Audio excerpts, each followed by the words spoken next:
Hello, thank you for joining Comprehensive Funding Report training.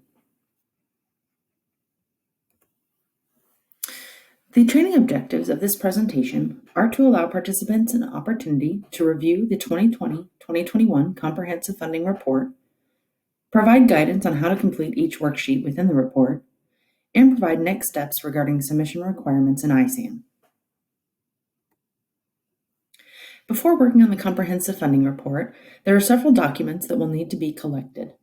The district will need to access the School Improvement Grant Notice of Grant Award, also referred to as a NOGA, and the School Improvement Grant Program Budget in BS 6004 in eGrants. The district will also need a copy of the campus allocation document that it submitted to the Division of School Improvement as required by the grant. And lastly, the district should access any internal budget or funding reports that will be helpful in providing the most current information related to campus budget and expenditures for the School Improvement Grant. The Comprehensive Funding Report is an Excel workbook that contains 3 worksheets. The first worksheet found in the report will be the instructions.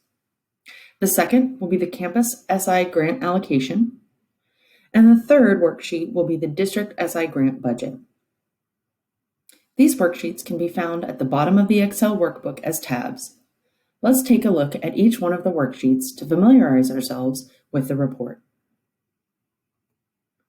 When you open the Comprehensive Funding Report, you will start on the Instructions worksheet. The Instructions worksheet provides row-by-row directions for the Campus SI Grant Allocation and District Grant Budget worksheet. It is important to take time to review the instructions before beginning to input information on either the campus or district tabs.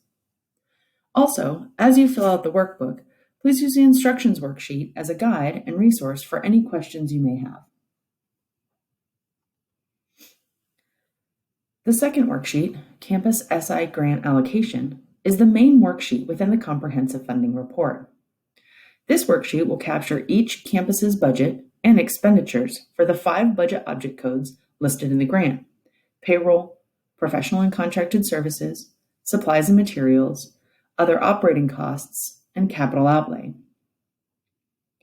The worksheet will also provide the DCSI an opportunity to connect the grant expenditures back to the Effective Schools Framework and the Campus Target Improvement Plan, or Turnaround Plan. The third and final worksheet, District SI Grant Budget, provides a district summary of the financial information entered in the Campus SI Grant Allocation worksheet. The district will only need to enter financial information on this worksheet if it had reserved funds to support students that are entering or have exited a comprehensive campus. Now that we know what the 3 worksheets look like, let's begin completing the report. As a reminder, please collect the Notice of Grant Award, Grant Program Budget, Campus Allocation Document, and any internal funding reports. Once you have those documents, click on the Campus SI Grant Allocation Worksheet tab.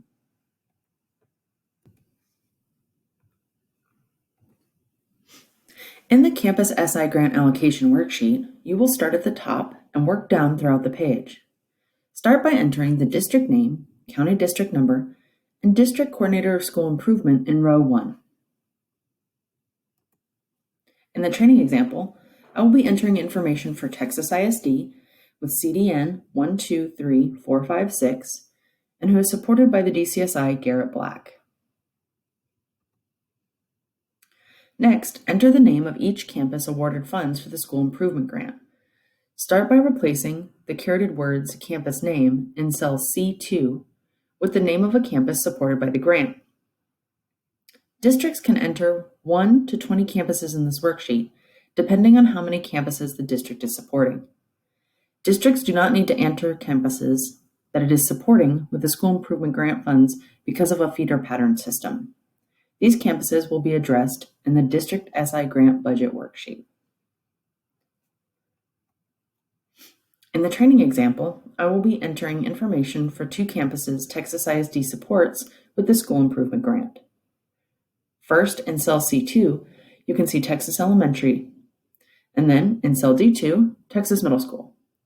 Since Texas ISD only has 2 campuses, I can leave columns E through V blank throughout the rest of the report. For each campus listed, please include the total amount entitled for the school improvement grant. This information can be found on the TEA website under Grant Entitlements. The website is linked on the slide and in the instructions worksheet. The district can also access this information on the campus allocation document that was submitted to the Division of School Improvement. In the training example, Texas Elementary was awarded $100,000 and Texas Middle School was awarded $50,000.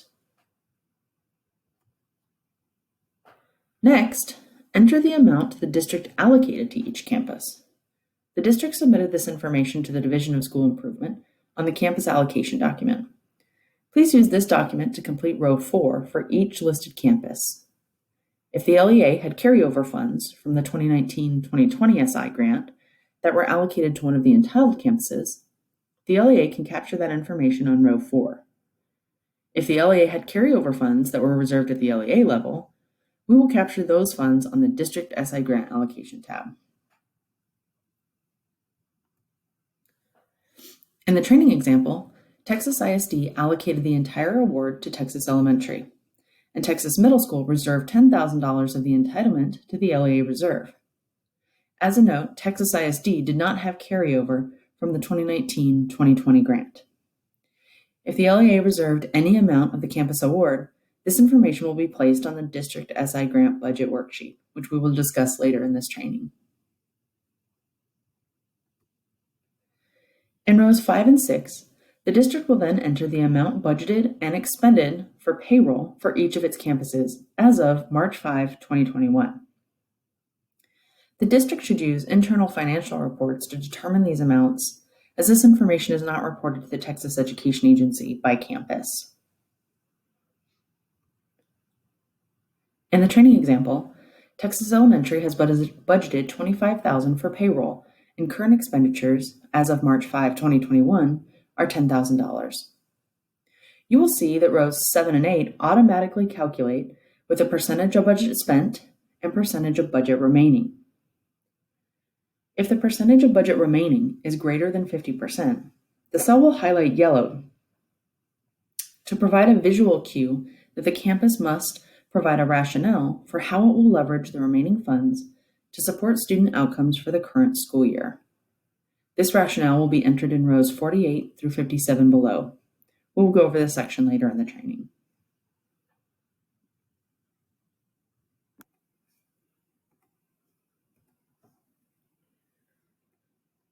Texas Middle School has budgeted $20,000 for payroll, and its current expenditures as of March 5 are $13,000. Again, rows 7 and 8 will automatically calculate. Since the campus's percentage of budget remaining is less than 50%, it remains unhighlighted and shows that the campus is on track to spend its budget by the end of the current school year.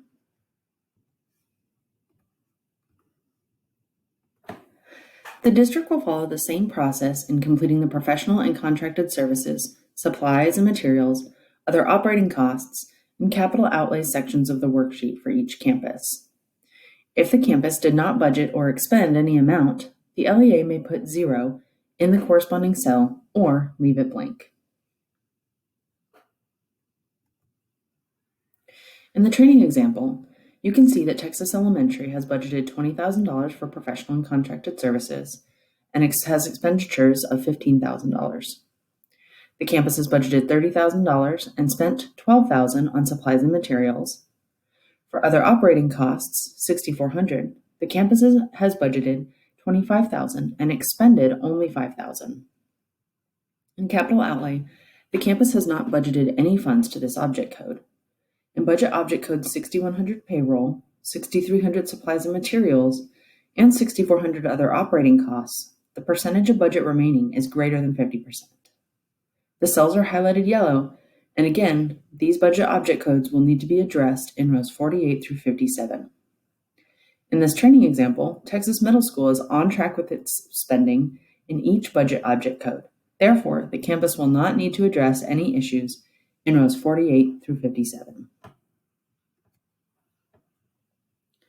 The Campus SI Grant Allocation Worksheet is designed to automatically calculate rows 25 through 28. The DCSIs, or grant managers, will need to verify the total budgeted in row 25 matches the amount listed as the campus allocation in row 4. Again, this amount could be larger than the entitlement amount for each campus in row 4 if the LEA allocated any carryover to the campuses that received an entitlement. The DCSI or grant manager can also use this information to ensure the campuses are on track to use the school improvement grant funds to support increased student outcomes in the current school year.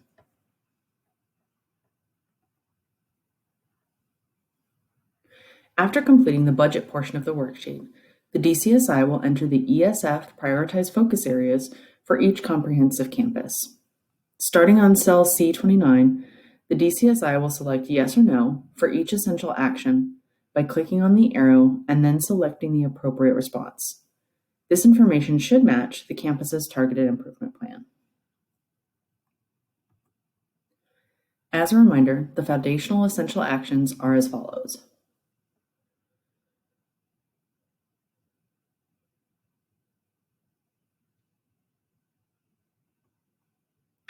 As you can see, Texas Elementary and Texas Middle School have prioritized 5.1 and 5.3 as shown.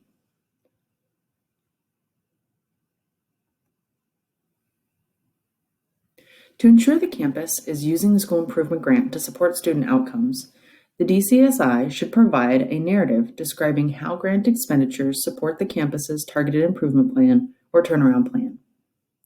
To complete this, the DCSI will start in row 37 with the first campus listed in row 2 and enter the brief narrative.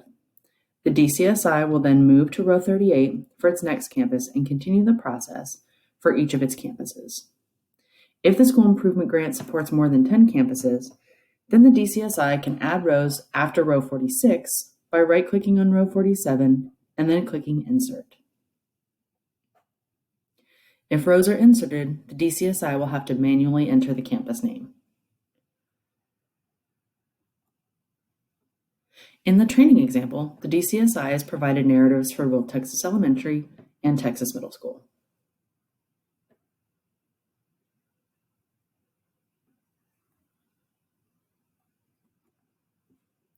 For any campus with a budget object code or total remaining balance greater than 50%, the DCSI should provide a narrative describing how the campus or district will leverage the remaining funds to improve student outcomes. To complete this, the DCSI should start in row 48 by replacing the carroted campus name with the first campus listed in row 2 that has a cell or any cell highlighted yellow. The DCSI will then move to row 49 for its next campus and continue the process for each of its campuses. If the district has more than 10 campuses with remaining balances greater than 50%, then the DCSI can add rows after 57 by right-clicking on row 57 and then clicking Insert. In our training example, only Texas Elementary has cells highlighted yellow, which signifies that it has a remaining balance greater than 50%. Therefore, the DCSI will only complete this section for Texas Elementary and not Texas Middle School, as Texas Middle School is on track to use its grant funds. In the training example, Texas Elementary has remaining funds in 6,100 payroll, 6,300 supplies and materials, and 6,400 other operating costs.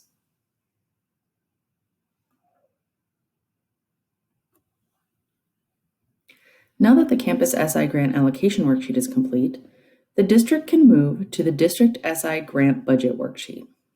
In this worksheet, all but 3 cells will be automatically calculated for the district. Under LEA Reserve, the district must complete the budgeted and expended cells. If any amount has been reserved, then the district must provide a narrative of how the district will use the funds to assist students who are entering or having exited the comprehensive campus in row 10 below.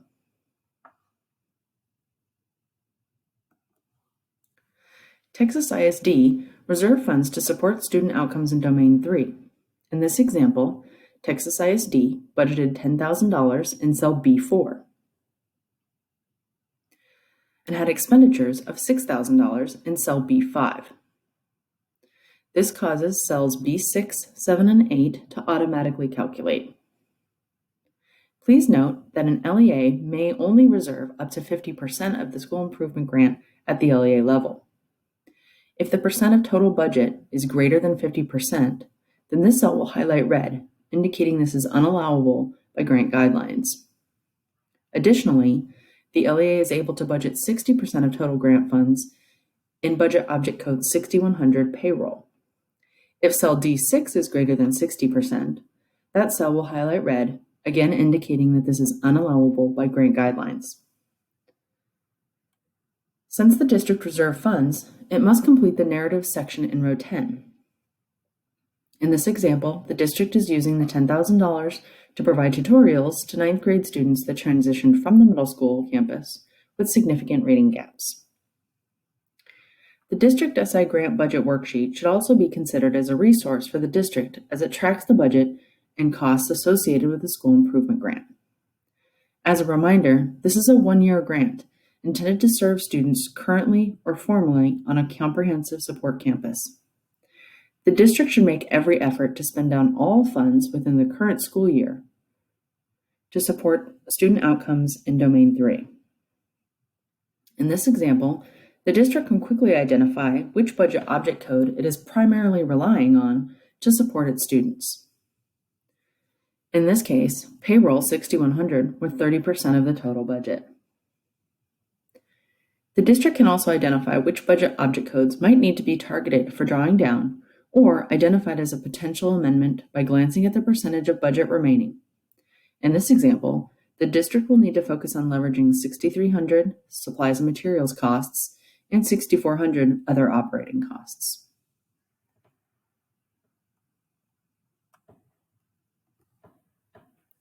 Once the district has finalized the comprehensive funding report, it must submit the workbook by logging into ISAM through the TEA login TEAL portal, which can be found on the TEA homepage.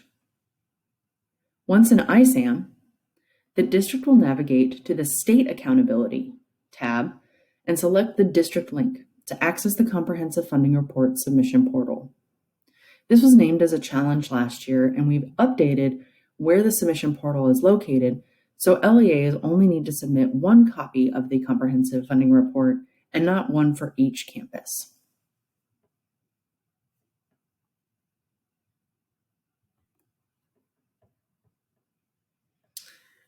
If additional support is needed in completing the Comprehensive Funding Report, please feel free to contact your Regional Education Service Center or TE School Improvement Grant Specialist, Alice Keller. Each will be able to help you navigate through the workbook and answer any questions regarding the report. If the district has specific questions, like amending its school improvement grant, please feel free to contact the TEA School Improvement Grant Specialist, Alice Keller. Thanks for joining us today. Please let me know if there's anything I can do to support you in your future work with the Comprehensive Funding Report.